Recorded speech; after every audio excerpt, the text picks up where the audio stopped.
سبحانك لا علم لنا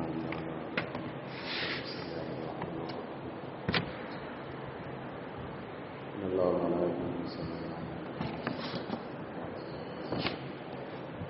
السلام عليكم ورحمة الله وبركاته. الحمد لله رب العالمين والصلاة والسلام على رسوله خاتم النبيين وعلى آله الطيبين وأصحابه الطاهرين والمؤمنين مسلمين كلهم أجمعين. أما بعد، قال الله سبحانه وتعالى في القرآن العظيم والفرقان المجيد بعد أعوذ بالله من الشيطان الرجيم بسم الله الرحمن الرحيم. إنهم فتية آمنوا بربهم وزدناهم هدى. وقال أيضا من بعد ضعف قوة. صدق الله العظيم. وقال نبينا محمد صلى الله عليه وسلم في حديثه الشريف: الصابر على دينه كالقابض الجمل. وقال أيضا صلى الله عليه وسلم: شاب نشأ في عبادة ربه. أو كما قال صدق رسول الله صلى الله عليه وسلم. புகழ் அனைத்தும் எல்லாம் வல்ல அல்லாஹ் ஜல்லஷானு வ தஆலா ஒருவனுக்கே உரித்தாகட்டும். சலாத்தும் சலாமும் உயிரினும் உயிரான, உயிரை விட மேலான அருமை நாயகம் முஹம்மது ரசூலுல்லாஹ் ஸல்லல்லாஹு அலைஹி வஸல்லம் அவர்கள் மீதும், அவர்களின் பரிசுத்த குடும்பத்தார்கள், உத்தம சத்திய சஹாபாக்கள், தாபியீன்கள், தபவு தாபியீன்கள், சுஹதாக்கள், நாதாக்கள், சாலிஹீன்கள், பெரியோர்கள், நல்லோர்கள், இமாம்கள், இந்த ஜும்மா நன்னாளில் நம் அனைவரின் மீதும் அல்லாஹ்வின் அன்பும் பேரருளும் என்றென்றும் நிறைவாக உண்டாகட்டுமாக. ஆமீன். கண்ணியமிக்க அல்லாஹ்வின் நல்லடியார்களே, பெரியோர்களே, அல்லாஹ்வுடைய மாபெரும் கிருபையால் ஷாபான் மாதத்தில் பராத்தை நிறைவு செய்து நோன்பு நோற்ற நிலையில் நாம் எல்லாம் அவருடைய இல்லத்திலே இருக்கிறோம். இனி அடுத்து ஒரு 15 நாட்கள் கழித்து நாம் எல்லாம் எதிர்நோக்க இருக்கிற, ரொம்ப ஆர்வமாக காத்து கொண்டிருக்கிற ரமலானை அடைய இருக்கிறோம். அல்லாஹ் அப்பேற்பட்ட நற்பாக்கியத்தை தந்தல்வானாம். வாழும் காலமெல்லாம் லா இலாஹ இல்லல்லாஹ் முஹம்மதுர் ரசூலுல்லாஹ் என்கிற கலிமாவின் அடிப்படையில் வாழ்ந்து மரணிக்கின்ற பொழுதும் அந்த உன்னத கலிமாக்களை மொழிந்தவர்களாகும். வாழும் காலமெல்லாம் அல்லாஹ் ரசூலுக்கு கட்டுப்பட்டு கீழ்ப்படிந்து ஷரீஅத்தின் அடிப்படையில் வாழ்பவர்களாம். எதையெல்லாம் விட்டு அல்லாஹ் ரசூல் தடுத்தார்களோ, தவிர்த்திருக்க சொன்னார்களோ, அது அத்தனையும் அறவே விட்டு விலகி இருக்கக்கூடிய நாம். வாழும் காலமெல்லாம் மருத்துவமனை கஷ்டங்கள், செலவுகள் இல்லாத ஆரோக்கியமான, சரீர சுகமான, இன்பமான வாழ்வினையும், வாழும் காலமெல்லாம் ஹஜ், உம்ரா போன்ற சிறந்த கடமைகளை மீண்டும் மீண்டும் செய்யக்கூடிய நற்பேற்றினையும், அனலம் பெருமானார் ஸல்லல்லாஹு அலைஹி வஸல்லம் அன்னவர்களை கனவிலும் நினைவிலும் கண்டுகளிக்கக்கூடிய பாக்கியத்தினையும், நபிகள் பெருமானார் ஸல்லல்லாஹு அலைஹி வஸல்லம் ரௌலா ஷரீஃபை ஜியாரத் செய்யக்கூடிய நற்பேற்றினையும், மேலும் முத்து முஹம்மது ரசூலுல்லாஹி ஸல்லல்லாஹு அலைஹி வஸல்லம் அவர்கள் என்னென்ன நலவுகள், துவாக்கள், ஹைர் பரக்காத்துக்களை எல்லாம் கேட்டார்கள், துவா செய்தார்களோ, அது அத்தனையும் நமக்கும் நம்முடைய குடும்பத்தார்களுக்கும் வல்ல ரஹ்மான் பரிபூர்ணமாக தந்தருள் புரிவானாக. ஆமீன். கண்ணியமிக்க அல்லாஹ்வின் நல்லடியார்களே, பெரியோர்களே, அல்லாஹ் ஜல்லஷானு வ தஆலா ஒரு மனிதன் அவன் வாழுகிற வாழ்க்கையில் 3 விதமான பருவங்களை தந்திருக்கிறான். அவன் பிறக்கிற குழந்தை பருவம், அவன் ஆர்வமாக உற்சாகமாக இருக்கிற இளமை வாலிப பருவம், அவன் கொஞ்சம் பலகீனமாக காணப்படுகிற அவனுடைய இறுதி தருவாய், அவனுடைய வயோதிகம் என்று சொல்லப்படக்கூடிய முதுமை பருவம். இந்த 2 பருவங்களும், முன்னால் சொல்லப்பட்ட பின்னால் சொல்லப்பட்ட குழந்தை பருவமும் முதுமை பருவமும் பலகீனமானவை என்பதாக அல்லாஹ் சொல்லி காட்டுவான் திருமறையில். ஆனால் நடுவில் இருக்கிற ஆர்வமாக உற்சாகமாக இரத்தம் கொதிக்கிற அந்த இளமை பருவம் இருக்கிறது அல்லவா, மிம்பாதி லோபின் குவா, பலகீனத்திற்கு பின்னால் உள்ள பலம் என்பதாக அந்த வாலிப பருவத்தை, அந்த 16, 17, 18, அந்த 20 வயது அவனுடைய அந்த வாலிப பருவம் என்பது ரொம்ப இன்பகரமானது, உற்சாகமானது. அதை ஒரு முன்மாதிரி இளைஞன், ஒரு முன்மாதிரி முஸ்லிம் இளைஞன் அவன் எப்படி இருக்க வேண்டும், அவனுடைய வாழ்நாட்களை எப்படி கழிக்க வேண்டும் என்பது குறித்தெல்லாம் நாம் சிந்தித்து பார்த்தால் சிறப்பாக இருக்கும். ஏனென்று சொன்னால், இன்றைக்கு இருக்கிற இந்த வாலிப சமூகம் அவன் திசை மாறிக்கொண்டிருக்கிறான், வேறு பாதையில் பயணிக்கிறான். போதை பொருட்களால், போதை வஸ்துக்களால் இன்றைக்கு இருக்கிற பிப்ரவரி 14 என்று சொன்னாலே வேலண்டைன் டே என்று சொல்லப்படக்கூடிய காதலர் தினங்கள், கலிசடை தினங்கள், இதிலே நம்முடைய இஸ்லாமிய இளைஞர்கள் உள்ளே போகிறார்கள், வழி தவறி போகிறார்கள், மார்க்கம் என்று அதிலிருந்து விலகி வேறு பாதையில் பயணித்துக் கொண்டிருக்கிறார்கள் என்பது குறித்தெல்லாம் மிகப்பெரிய ஒரு எச்சரிக்கையாக நாம் பார்க்கிறோம்.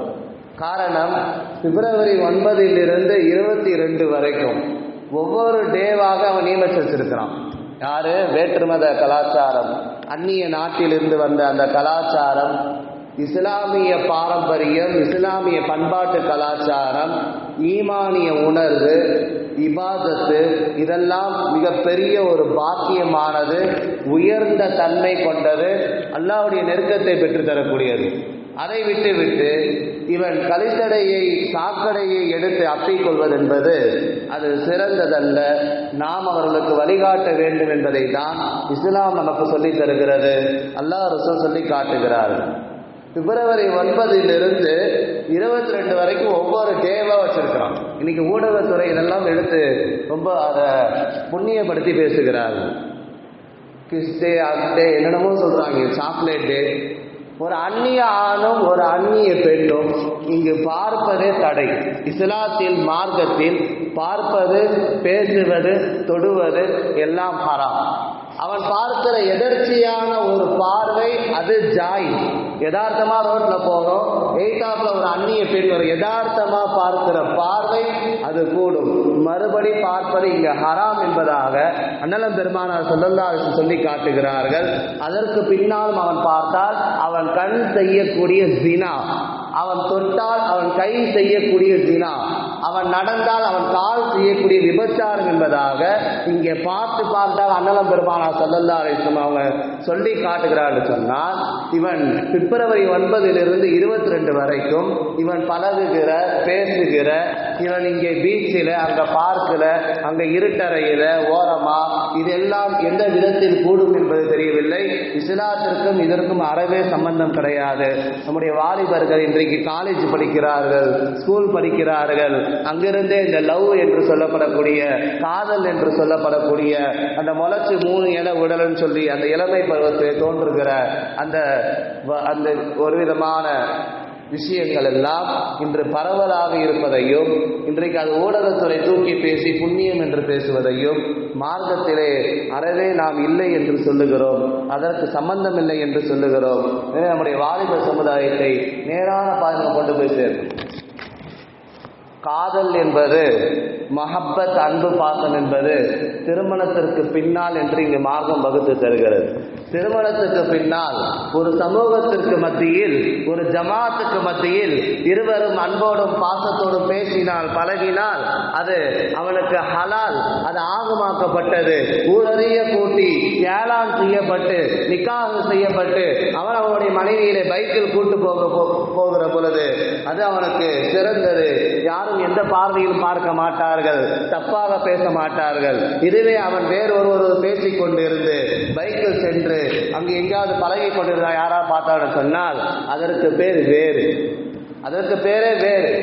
இங்கே குடும்பங்கள் பாதிக்கப்படும், இங்கே தாய் தந்தைக்கு கெட்ட பேரு, அவமானம், எத்தனையோ காதல் விஷயங்களை நம்ம பார்க்கிறோம். எத்தனை இன்னைக்கு எடுக்கப்படுகிற சினிமாக்கள், நாடகங்கள் அத்துணையும் இங்கு வன்மத்தை கக்குவதால் இவன் வன்மத்தை கக்குகிறது. அதை பார்த்து இவன் கற்றுக்கொண்டு வேறு பாதையில் பயணிக்கிறான், மார்க்கத்தை விட்டு அறவே தள்ளி நிற்கிறான். அல்லாஹ் காப்பாற்றுறவே. இன்னைக்கு ஒரு காலேஜில் நம்ம பார்த்தோம்னா, நல்லா பாருங்க, கேளுங்க, கேர்ள் ஃப்ரெண்ட் இல்லைன்னா வச்சுக்கோங்களேன், அவன் ஒரு புனிதமானவன் அல்ல. காலேஜில் படிக்கிறான், அவனுக்கு கேர்ள் ஃப்ரெண்ட் இல்லைன்னா வச்சுக்கோங்க, அவனை ஒரு மாதிரியா பார்ப்பாங்க. அதே காலேஜில் ஒரு கேர்ள் ஃப்ரெண்டுக்கு பாய் இல்லை என்று சொன்னால், ஒரு இளைஞன் பழகவில்லை என்று சொன்னால் அவனை ஒரு மாதிரி பார்ப்பான். இந்த மாதிரி ஒரு சூழ்நிலை எல்லாம் அந்த காலேஜ் பருவத்திலிருந்து பல்கலைக்கழகங்களிலிருந்து அந்த லவ் என்பது ஸ்டார்ட் ஆகுது. இன்னைக்கு என்னன்னா, வாலிப சமூகம் 2 மணி வரைக்கும் ஃபேஸ்புக்கில் இருக்கான் நைட்டு. இது போன்ற சிறப்பான பராத் போன்ற இரவுகள் கூட நிறைய வாலிபர்கள் பங்கு கொள்வதில்லை. மிகப்பெரிய ஒரு மன வருத்தம். இன்னைக்கு நிறைய வாலிபர்களுக்கு ஃபஜ்ர் தொழுகையே இல்லை. மற்ற தொழுகைகள் வேறு, ஃபஜ்ர் தொழுகையே நிறைய வாலிபர்களுக்கு கிடையாது. பரலே இல்லை போல தெரியுது. ஏன்னா இவன் 12 மணி வரைக்கும் ஃபேஸ்புக்கில் இருக்கிறான், யார் யார் கூடயோ சேட் பண்ணுறான், பேசுகிறான். இதெல்லாம் எந்த விதத்தில் கூடும், எந்த விதத்தில் நியாயம் என்பதை தெரியல. ஒருவருக்கு ஒரு மணப்பெண்ணுக்கு ஒரு மணமகன் நிச்சயம் செய்யப்பட்டாலே அவன் பேசுவதற்கு இங்கே மார்க்கத்தில் அனுமதி இல்லை. இன்னாருக்கு இந்த பெண் முடிவாக்கப்பட்டு விட்டுச்சு, அதற்கு பின்னால் 3 மாதமோ 6 மாதமோ நிக்காவுடைய ஏற்பாடுகள் ஆகிக்கொண்டு இருக்கும். அப்படி இருக்கிற போதே ஃபோனில் பேசுவதற்கு அனுமதி இல்லை. இன்னைக்கு என்னன்னா, நிச்சயம் பண்ணாலே அவங்க ட்ரெஸ் எடுக்க போயிடுறாங்க. எல்லாம் காப்பாற்ற வேண்டும். இஸ்லாம் மார்க்கம் புனிதமானது, பாரம்பரியமானது, ஈமானிய உணர்வு கொண்டது. இதெல்லாம் தாண்டி இன்னைக்கு செயல்படுகிறார்கள். அல்லாஹ்வுடைய கோப பார்வை வந்துவிடும். எல்லாம் காப்பாற்ற வேண்டும். நிச்சயத்திற்கு இன்னாருக்கு இன்னார் பேசப்பட்ட ஹலாலான விஷயத்திற்கு ஃபோனிலே பேசக்கூடாது. நிச்சயம்தான் ஆயிடுச்சு, இதுதான் எங்களுக்கு தான் முடிவாயிருச்சு, நாங்கள் ட்ரெஸ் எடுக்க போகிறோம், அங்கே போகிறோம், நாங்கள் நாங்கள் காஃபி பாரில் மீட் பண்ணுறோம் அப்படின்னு சொன்னால் அதுவே கூடாது. இவன் அதுக்கு முன்னாடியே ஒரு அந்நிய ஆண் ஒரு அந்நிய பெண் எல்லாமே முடிச்சிடுறாங்க. அவன் திருமணம் ஆகிற பொழுதே அந்த பெண் பிரெக்னெண்ட்டாக இருக்கா, 3 மாதம் 4 மாதம். எவ்வளோ பெரிய கேவலம், எவ்வளோ பெரிய அநியாயம் பாருங்க. வீட்டுக்கே தெரியாது, லவ் பண்ணி கல்யாணம் பண்ணுறாங்க. அப்போ இந்த மாதிரி விஷயங்களை விட்டு வாலிபர்களை நாம் நேரிய பாதையில் கொண்டு போய் சேர்க்க வேண்டும். உதாரணமாக சூரத்துல் கஹ்ஃபிலே வரக்கூடிய அந்த 7 குகை தோழர்கள், இன்னமும் ஆமனும் பிரபில் ஜித்னாஹும் ஹுதா, ஃபித்யத்துனாம் பிரபில் ஜித்னாஹும் ஹுதா. அந்த 7 இளைஞர்கள் மார்க்கத்திற்காக போராடினார்கள். 300 ஆண்டுகள் தூங்கவர் அல்லாஹ் ரப்பல் ஆலமீன் ஒரு தூக்கத்தை கொடுத்தான். ஒரு ஊருக்கு சென்று அந்த ஊரை ஹிதாயத் பெற வேண்டும் என்பதாக மார்க்க பணியை, தீன் சேவையை செய்தார்கள். இப்படி ஏராளமான விஷயங்கள்.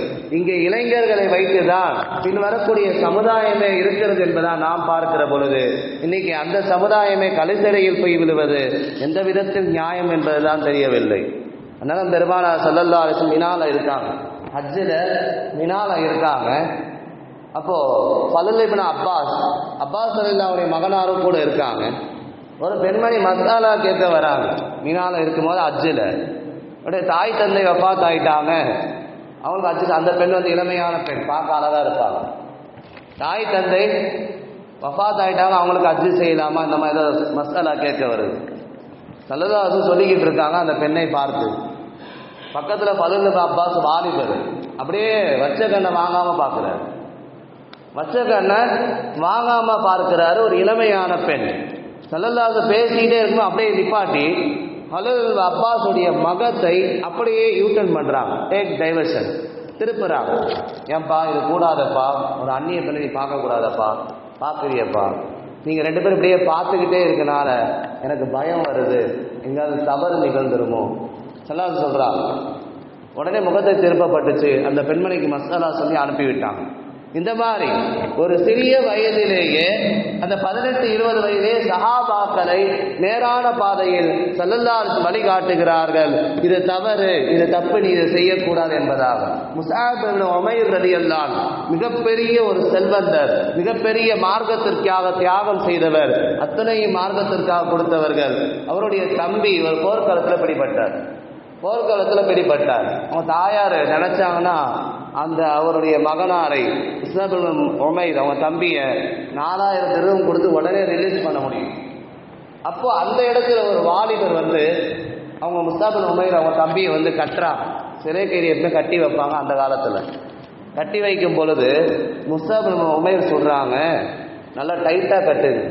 யார் கட்டக்கூடிய அந்த நபரை பார்த்து அந்த முன்மாதிரி இளைஞரை பார்த்து, இஸ்லாம் ஈமான் நிறைந்திருக்கக்கூடிய இளைஞரை பார்த்து சொல்கிறாங்க, நல்லா கட்டுப்பாடு டைட்டாக ஓடிட போகிறான்.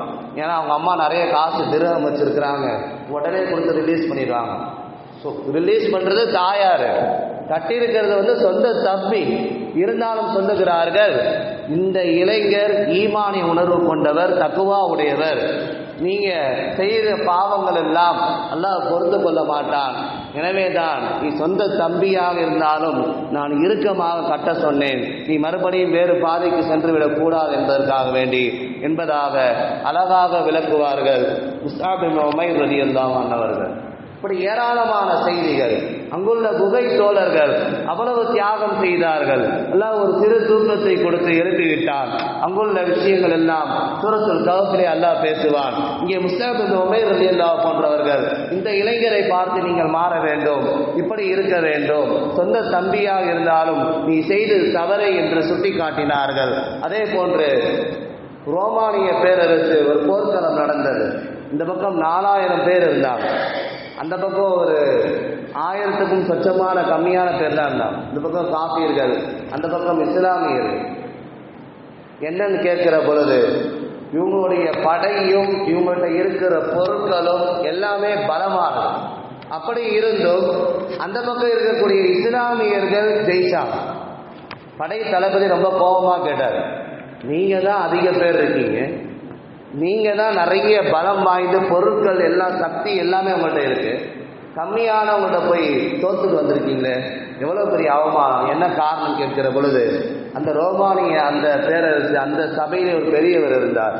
நம்ம மது அருந்துற மாதிரி அவங்க மது அருந்த மாட்டாங்க, நம்ம விபச்சாரம் செய்யற மாதிரி அவங்க விபச்சாரம் செய்ய மாட்டாங்க, எந்த பெரிய பாவங்களும் துணை போக மாட்டார்கள், நினைத்து கூட பார்க்க மாட்டார்கள். அப்பேற்பட்ட நல்லடியார்கள் ஜெயிக்கத்தானே செய்வார்கள், அல்லாஹ் உதவி செய்ய மாட்டானா என்பதாக சொல்லுவார்கள் என்பதை சூரத்துல் ரூம்லே நம்ம பார்க்கிறோம். எனவே வாலிபர்கள் இளைஞர்கள் பெரும் பாவங்களில் அவர்கள் ஈடுபடக்கூடாது.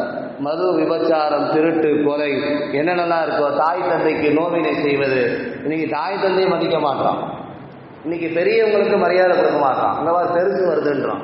எப்படி பெருசு வருதுன்றான்? எனவே பெரியவர்களுக்கு மரியாதை கொடுக்க வேண்டும், தாய் தந்தையை மதிக்க வேண்டும், அவர்களுக்கு பணிவிடை செய்ய வேண்டும் என்பதை இஸ்லாமிய மார்க்கமும் அல்லாஹ் ரசூல் நமக்கு சொல்லித் தராங்க. இன்னொரு போர்க்களம் நடந்துச்சு, எத்தனையோ சஹாபாக்கள் இருந்தாங்க. அவர் கைஸ் என்பதாக பெயர். ஒட்டகத்தில் உட்கார்ந்தார்னா காலே தர வரைக்கும் தொடும், ரொம்ப ஹைட்டானவர், பலமானவர். அப்போ சஹாபாக்கள்ல அலி ரலியல்லாஹு வீரத்திற்கு ஒரு அலி பேரே பாருங்க. அந்த இளமையான பருவத்தில் எத்தனையோ சஹாபாக்கள் பின்வாங்கிட்டாங்க. அலி ரலியல்லாஹு குட்டையா இருப்பாங்க, நான் போறேன், அவரை பார்த்துக்கிறேன். தம்பி உன் கூடலாம் நான் சண்டை போட முடியாது, நீங்களும் சுண்டி விட்டாலே கீழே விழுந்துடுற அப்படின்னு சொன்னார். அலி ரலியல்லாஹு சொன்னாங்க, உன் கூடலாம் நான் சண்டை போட முடியாதுப்பா. அந்த வீரமான ரோசம், அந்த இளமை பருவத்திலே உண்டாகக்கூடிய அந்த ஈமானிய ரோசம், நம்மை பற்றி அவர்கள் இஸ்லாமியர்களை குறித்து தப்பாக பேசுகிறார்கள். நீங்களாம் வேலைக்கு ஆக மாட்டீங்க, நீங்களாம் ஜெயிக்க மாட்டீங்க, நீங்களா ஒண்டி கொண்டி பார்த்துக்கலாம் அப்படின்னு சொல்ற மாதிரி வெறுப்பேற்றுற மாதிரி பேசினாங்க.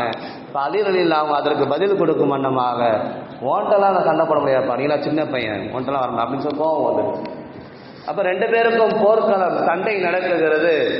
அலி ரலியல்லாஹு வெற்றி பெறுகிறார். இந்த ஈமானிய ரோசமும் இஸ்லாமும் இஸ்லாமிய பாரம்பரியமும் இன்றைக்குள்ள வாலிபர்களுக்கு தெரிய மாட்டுகிறது. வேண்டுமென்றே அவர்கள் இஸ்லாத்தை விட்டு கொஞ்சம் விலகி நிற்கிறார்கள். இன்னைக்கு நிறைய இளைஞர்கள் மதுக்கடையில் பிடிக்கிறான், எல்லாம் காப்பாற்றாங்க. இன்னைக்கு இந்த நியூ இயர் வந்தா, இந்த காதலர் தினம் வந்தா, யார் யார் கூடிய பழகிறது, சினிமா தியேட்டருக்கு போறது, என்னென்னலாம் சொல்லலாம். எனவே நிறைய செய்திகளை நம்ம பார்க்கிறோம், நிறைய செய்தித்தாள்களில் நிறைய விஷயங்களை பார்க்கிறோம். இன்னைக்கு இதை புனிதப்படுத்தி பேசுகிறார்கள். ரொம்பவும் மனம் வருத்தம் வருகிறது. நம்முடைய வாலிபர்களை இபாதத் பக்கமாக இருக்கணும். 40 சஹாபாக்களுடைய நன்மை ஒரு வாலிபருக்கு கிடைக்கும் என்பதாக அண்ணலம் பெருமானா ஸல்லல்லாஹு சொல்றாங்க. அது எப்போனா, அஸ்ஸாபிரு அலா தீனிஹி கல்காபிரி ஜமல், தீன்ல அவர் இஸ்லாத்தின் பக்கம் ஈடுபாடாக இருந்து பொறுமையாக இருந்து இஸ்லாம் அல்லாத காலத்தில், ஒரு ஃபசாது நடக்கக்கூடிய காலத்தில் தெளிவாக அந்த வாலிபர் பள்ளிவாசல் பக்கமும் இபாதத்தின் பக்கமும் நெருப்பை கையில் கம்பியில் சுமந்துட்டு இருக்கிற மாதிரி, நெருப்பை கையில் வச்சிருக்கிற மாதிரி அவர் இந்த பக்கம் ஆடுவார், அந்த பக்கம் ஆடுவார், துடிப்பார் அல்லவா? அந்த தருணத்தில் அவர் இஸ்லாத்தின் பக்கம் பொறுமையாக, இபாதத்தின் பக்கம் ஆர்வமாக இருக்கிறார் என்று சொன்னால், அந்த ஒரு இளைஞருக்கு 40 சஹாபாக்களுடைய நன்மை கிடைக்கும்னு சொன்னாங்க. நம்ம எவ்வளவு நன்மை செஞ்சாலும் ஒரு மலை அளவுக்கு கூட சஹாபாக்களுடைய நன்மைக்கு ஈடாகாது. ஆனால் ஒரு வாலிபருக்கு இவ்வளவு சிறப்பை அண்ணனம் பெருமானார் ஸல்லல்லாஹு அலைஹி வஸல்லம் சொல்லித்தரான்னு சொன்னால், இன்றைக்கு இருக்கிற இளைய தலைமுறை தான் நாளைக்குள்ள சமுதாய தலைவர்கள்.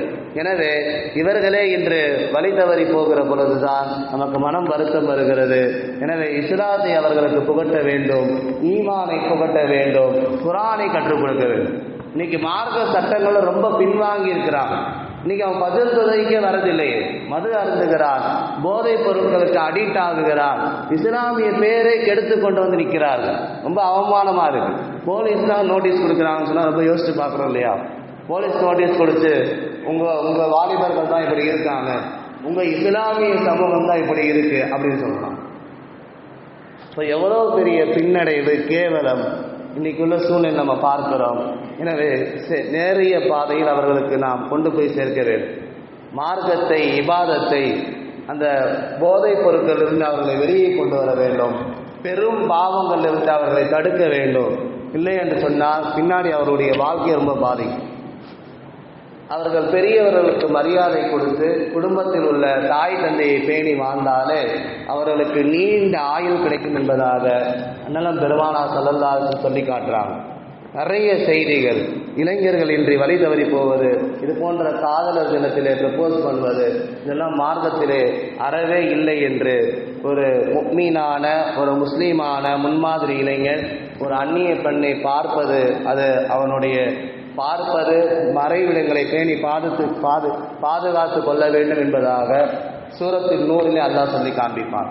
அதே போன்று ஒரு முஸ்லீமான இளைஞர் பெண், ஒரு வாலிப பெண் என்பது ஒரு அந்நிய பெண்ணை பார்ப்பது, பையனை பார்ப்பது கூடாது, அவள் பார்வையை தாழ்த்தி கொள்ளட்டும், உடைய மறைவிடங்களை பேணி பாதுகாத்து கொள்ளட்டும் என்பதாக அல்லாஹ் ரப்புல் ஆலமீன் சூரத்துன் நூரிலே அழகாக மார்க்க சட்டங்களை சொல்லி காட்டுவான். மார்க்க சட்டங்களை தெளிவாக புரிய வேண்டும். சூரத்துன் நூரை எடுத்து உங்களுடைய பெண் பிள்ளைங்களுக்கு, உங்களுடைய ஆண் பிள்ளைகளுக்கு சொல்லிக் கொடுங்கள். நிறைய சட்டத்திட்டங்கள் இருக்கு. இன்னைக்கு குளிப்பின் பருவங்களை கேட்டால் யோசிக்கலாம். நம்முடைய வாலிபர்களுக்கு குர்ஆன் சரியா ஓத தெரிய மாட்டேங்கிறது. குளிப்பின் பருன்னு கேட்டால், குளிப்பின் பரு நம்மளெல்லாம் கேட்டால் சொல்லுவோம் 3ன்ட்டு. அவனை கேட்டால் என்ன சொல்கிறான்னா பக்கெட்டு வாலி சோப்புன்றோம். எவ்வளோ பெரிய பின்னடை பார்த்தீங்களா? பக்கெட்டு வாலி சோப்பான், அது தேவைதான், அது அசல். பரல என்ன? வாய் கொப்பளிப்பது, நாசிக்கு தண்ணீர் செலுத்துவது, உடல் முழுக்க ஒரு ரோமம் கூட நனையாமல் இருக்கக்கூடாது, அதுதான் சட்டம். அதை சொல்ல மாட்டான்.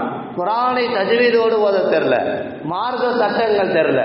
ஆனால் வேற்று மத கலாச்சாரமான அந்த அவர்கள் கொண்டு வந்த எல்லா விஷயங்களையும் பின்பற்றி கொண்டிருக்கிறார். இன்னைக்கு புது படங்கள் ஏதாவது ரிலீஸ் ஆயிடுச்சுன்னா டிக்கெட்டுக்கு காசு தரனா தாய் தந்தையை கொண்டுறான், நெருப்பு போட்டு கொளுத்தி எரிக்கிறான். எத்தனை செய்திகளை நம்ம பார்க்கிறோம், எத்தனை விஷயங்களை பார்க்கிறோம். வெட்டி கொலை, போதைப் பொருட்கள் காசு கொடுக்கலன்னா வெட்டி கொலை என்பதாக பார்க்கிறோம். நிறைய செய்தி, நிறைய விஷயங்கள் நம்ம செய்திகள் வழியாக பார்க்கிறோம்.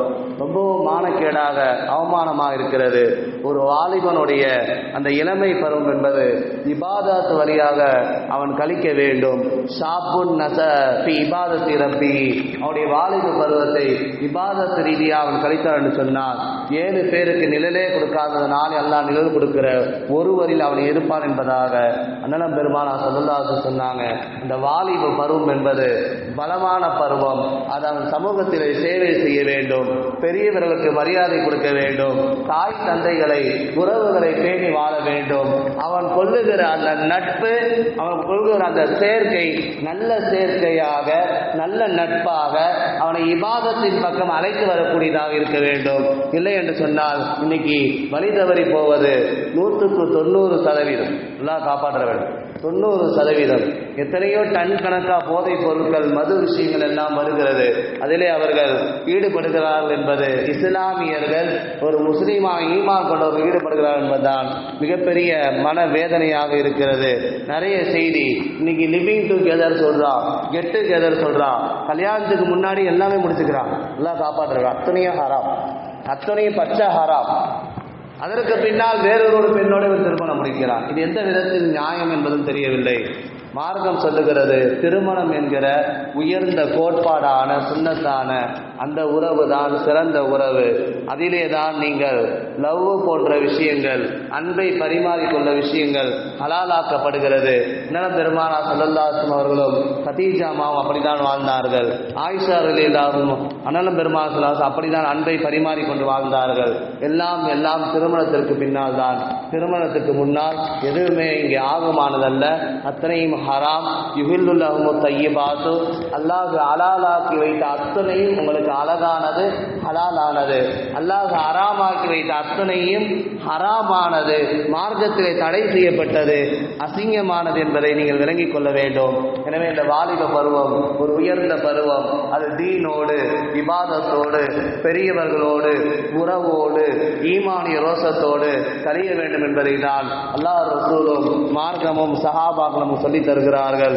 அது போன்று நம்முடைய வாலிப சமூகம் வாழ்வதற்கு நாம் துஆ செய்வோம். அவர்களை நேரான பாதையில் அல்லாஹ் கொண்டு சேர்ப்பானாக, ஈமானை அதிகப்படுத்தி தருவானாக, நேர்வழிப்படுத்துவானாக. ஆமீன். வாகிர் தவானா அனில் ஹம்துலில்லாஹி ரப்பில் ஆலமீன்.